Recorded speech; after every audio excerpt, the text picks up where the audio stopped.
purpose of this test is to identify abdominal obesity, which is a risk factor for many chronic diseases. The circumference of the abdomen is at its narrowest point between the lower costal border, the 10th rib, and the top of the iliac crest perpendicular to the long axis of the trunk.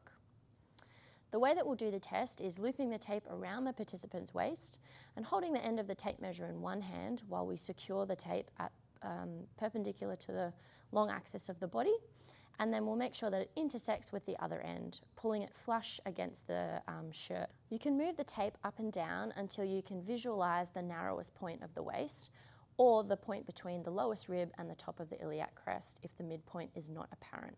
We'll give you an example of each now. All right, so we're going to do a waist circumference. So I'll get you to place your hands across your chest and pop your feet together for me. Now I'm going to pass the tape around your waist and then secure the tape flush against your shirt. So we'll come around and do what's called a crossover technique. I'll hold the tape in one hand and then I'll be able to visualize whether we are perpendicular. And I'm coming around and making sure that we are at the narrowest point, and then I'll swap sides just to confirm.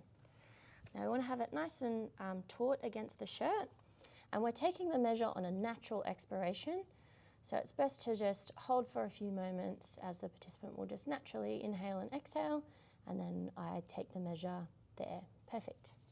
So if there is no natural narrowing, we'll measure the lower costal border, so the 10th rib.